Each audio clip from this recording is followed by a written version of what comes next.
Hi ladies and gentlemen, we're here today to give you a brief unboxing of the Nissin digital flash for the Sony, the new versions of Sony A6, A7, anything that's got the Sony Multi Interface Shoe.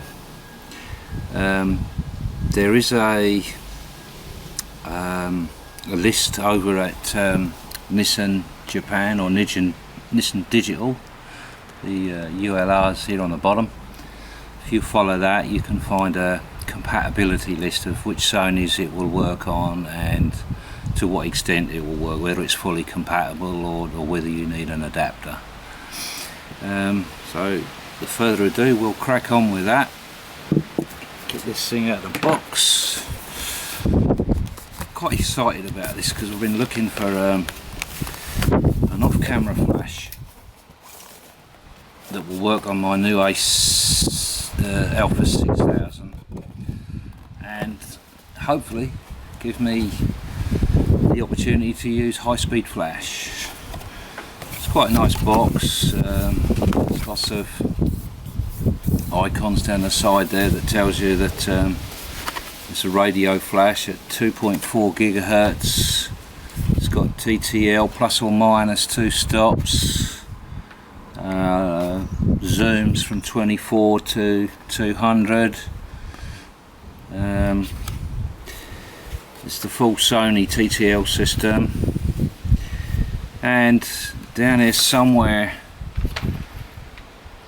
here we go, high speed sync. It will do up to 8,000 depending on your camera. I think the A7s do 8,000 and the Alpha 6000 does 4,000. Anyway, let's get this puppy out of the box. Nice box, I like that box. Looks tidy, you feel like you've money well spent. Anyway, there's the end of the box. It gives you the details to say that it's compatible with Sony. They do make this same flash for Canon and Nikon, so if you guys have got a Canon and Nikon floating around and you want to get one that suits that, then do go ahead and look it up on the internet before you spend your money, just to make sure it does exactly what you want it to. But the important thing on this box is I'm looking at it for Sony, and let's get it unbacked. Comes in a nice waterproof pouch or pocket with a belt strap on the back. Seems fairly substantial. Certainly looks drip proof. And there we go. There's the flash unit. We'll move this out of the way. There ain't much more to say about that. It hasn't got any pockets in it for storing any accessories or whatever, but that's not major. So here's the flash unit. It's got a little button on there to move it away from the 90-degree position. It does tilt down 7 degrees, and you have to press the button to go any higher. I think you also have to press the button to spin it around. Standard sort of speedlight design. There's these two gizmos here, one for diffusing the wide angle shots. I think that takes the zoom down to about 16 millimeters, or the equivalent of, and a little bounce head there to bounce the flash, divert it. Comes with a serial number. It's made in Japan. The important thing that a lot of photographs on the internet don't show you is exactly what hot shoe has it got. Can you confirm it? Well, I can. There we go. This is a flash from Sony. The details are clearly there. And there's the Sony Multi Interface Shoe. God, that thing has caused me some grief trying to find something that's got that on it. Anyway, standard kind of red window there for measuring light and sending out little beams to sort of check for your autofocus. Zoom that up and down. One thing I'll mention here, but I'll go into it in greater detail when I do the review, which will be the part 2 of this video, is there's a tiny little hole there which marries up with a tiny little hole there, which to my understanding is some kind of optical sensor. I know this is going to cause one gentleman on the internet a little bit of disappointment when he starts looking at the high-speed sync options on this. I'll tell you briefly now, this thing does high-speed sync on the Sony A6000 while the head's in that position with it mounted on the camera. As soon as you go past plus, it will do it in -7 degrees from the 90. It will do it in the 90, and it will do it up until about +7. As soon as you go higher or spin it, you lose your high-speed sync with this mounted on the camera. If you've got the full kit, which comes with the commander module, the Air 1 commander module, ignore all that. This will work with high-speed sync wherever. Well, that's my understanding of it. Anyway, it's got a couple of, it's got a socket there if you're a serious sort of wedding photographer or event photographer and you want to plug in a power pack to give you ultra fast recycle times. I think the cycle pack in the UK is somewhere in the region of about 250 quid, so a little bit beyond my budget at the moment.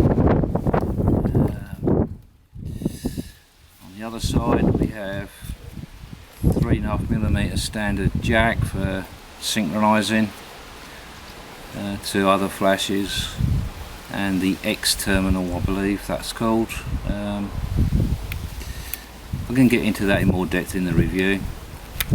And this is the door that lets you into the battery compartment. Nice little feature with this battery compartment. Just put the flash down for a minute. They all go in the same way. Positive, positive, positive, positive.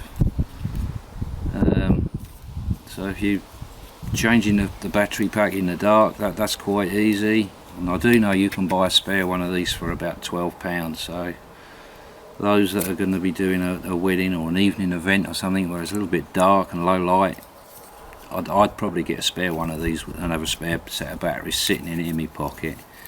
Clunk, click, in, out, away you go. That slides backwards. Let's get it in the right way. Yeah, we've been tampering with this. It goes. That's it. It slides backwards and forwards. Pretty well made.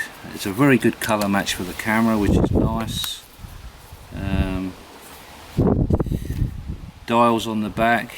Looks very similar to your jockey wheel on the back of your Sony A6000 with a function button in the middle there, and an on-off button there, and the means of locking the settings once you've locked them in. Did that switch on? Yeah, that's switched on.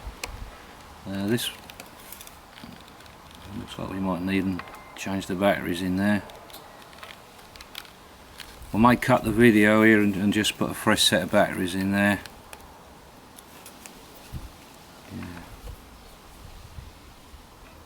Yeah, that's switching straight off, but that's because I've been, although you just see me unbox it, I have been playing around with it first, as you can imagine. We'll cover the display window and the functions and everything else in the actual review, in the review video. But I just want to let you guys know that this is for Sony, and it is for the Sony Multi Interface Shoe, and it functions. Does high-speed sync in that position when she's camera mounted. It comes with Tupney Aitney stand that fits on there. This is quite a nice design. You've just got a little button that you press to release it from the stand or from the camera, and that just clicks on there. Not totally impressed with this stand, but that's not going to bother me. There's a bit floppy on there.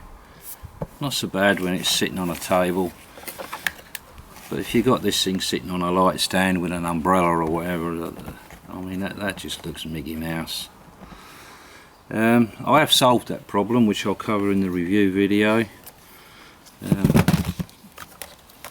I just transferred it. I've put this on my Yono and used the Yono one on here, and it's actually more solid. I don't want to knock Nissin on that, but they could have put another sort of 50p on that and made it fit better. We'll leave it on the stand for now. Now the important bit. The important bit if you want off speed.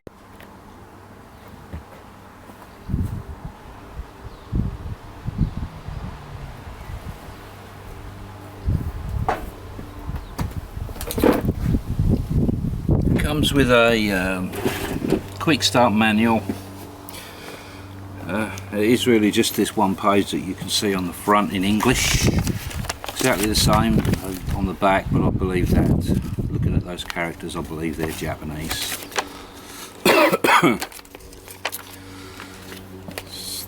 Got an auto mode, TTL mode, a manual mode, a slave digital, and a slave film, which we'll come into in more detail as we do this part 2 video for the review.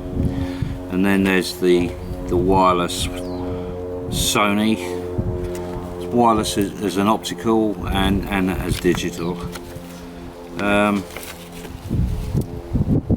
As I say, it's got the jockey wheel on the back here. Looks very similar to the one that you'd have on the back of your camera, with a set or function button in the middle there. Pilot light, it's also doubled up to use it to switch it on to high speed sync when it's on the camera. That will flash at a certain frequency, something like twice a second, and you can use the on off button to lock in the settings there. I haven't changed the batteries in the flash yet, but we'll get to that later. Quite simple. There is no comprehensive instructions within the box, you know, where you need a microscope or whatever to try and read the darn things, but the instructions are very easily to find on the internet at the Nissin website. They have a section there totally dedicated to downloads and firmware upgrades and all sorts of stuff like that. I did read in the write-up at the website that you can upgrade the firmware on this, but I can't see a socket anywhere where you can do it, unless it's hidden somewhere. I don't know, that's something we may need to sort of worry about later. Doesn't have a digital screen which drains the power. They're LEDs. I think that's pretty much covered that as far as unboxing. Part 2 of the kit, this is what I consider the important part. The Air 1 Commander. This little puppy sits on top of your camera like a transmitter. Again, nice little box with loads of icons on the side detailing it does digital for Sony. That's just, it's a bit of a generic box because it covers Canon, Nikon and Sony, but you can have full power from 128 cycling up to 164, blah blah blah, right the way up to full power. There's about 8 settings there for the power, plus or minus 2 stops or EV. I believe you can actually add to that within the camera settings, so if you've got 1 stop set in the camera and 2 on the flash, you get the sum of the 3. And again, another quick start manual. Let's get this out of the box. quite nice, nice looking unit. Again, that colour is very similar to the colour of the camera if you've got it in black, and it looks like it belongs there when it's fitted on the top. Jockey wheel and the function selector button, just the same as the flash. We have a mode button for cycling between TTL, manual and zoom when this is camera mounted, and an on and off button and a pilot button. This comes with slightly smaller batteries, the AAA's. I'll keep them in my hand. It's quite tidy. Plus and minus, you have to put these as one in the opposite direction to the other with the plus on this side, but serial number and the all important Sony Interface hot shoe. And guys, it works very well on the Sony A6000.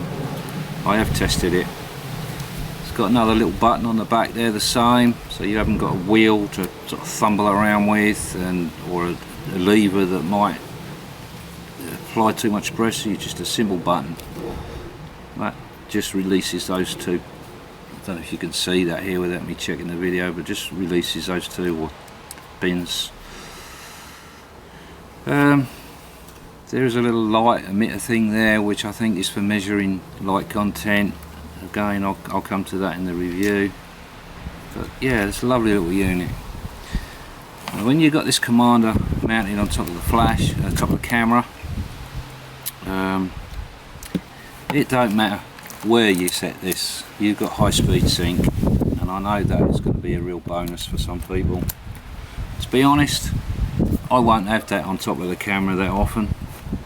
There'll be occasions, especially if the batteries run flat on this or something, or I just want to quickly catch something, but most of the time I bought it to have this on the camera and mount this up on a light stand, or get another couple of these. I don't believe from the digital point of view that this will control other cameras. It will do it optically by firing a flash, and they'll receive the flash and they'll fire and trigger at the same time. But yeah, I'm excited about this, and I'm looking forward to getting out there and taking some high-speed sync pictures, which is the main reason I wanted it, and enjoying the light and having some fun. I'll leave that there for a sec. Again, very similar to the one for the camera. It shows you how to bind this to that. Read it carefully. That's the Japanese version. Turn it over, Rick. Read this bit that says for the Sony only, how to bind it. Basically, you switch all these off. I mean, some people are going to want 2 or 3 of these controlled by that, so they can have one to the left, one to the right, one at the back to sort of highlight the hair, etc. Anyway, you switch them all off, and you go around and switch them on one at a time by pressing these 2 buttons for, I think it's 3 seconds. That will get the pilot light flashing. Then you come to this and do the same thing, press that button and that button for 3 seconds, and then wait for about 5 seconds for it to bind, and that's it. Totally auto, don't matter which channel you've got it on. We've got 3 groups and a choice of about 8 channels on this. And I believe from memory, I'll go back and check it, that you can have up to 7 flashes in each group, so a total of 21 if you so desire. So that pretty much wraps it up as a very quick and brief sort of confirmation to you guys that you can get high speed sync, and you can rotate this to continue using high speed sync, but only when it's off camera. As I say, it's a heavy old lump, and I can't see me personally using it on the camera, but why on earth they have this optical sensor in here that kills the high speed sync in any other position, baffles me. It does. I'm sure there's a valid reason for it, but I don't know the answer to that one yet. So guys, have fun. The cost of this as a kit in England or the UK, £200. You can buy this separately for 100, and the current price is about 175, 76, something like that. And this comes out at about 58. You do the sum of the two, it's a no-brainer. You pay 200 quid for this. It's 170 something of it is the flash. You're getting this for 20-25 quid. No-brainer. Bit expensive, but it works. It does what it says it does on the box, or it appears to. And I ain't got a lot of competition really, unless you want to buy a Sony. That's it folks, my name's Rick, amateur photographer, or fairly serious amateur photographer, and if you want to come back in a couple of days time or so, we should have the review, and I'll try and do it with a bit of a script so I'm not humming and hawing too much. Have a nice day and enjoy your photography.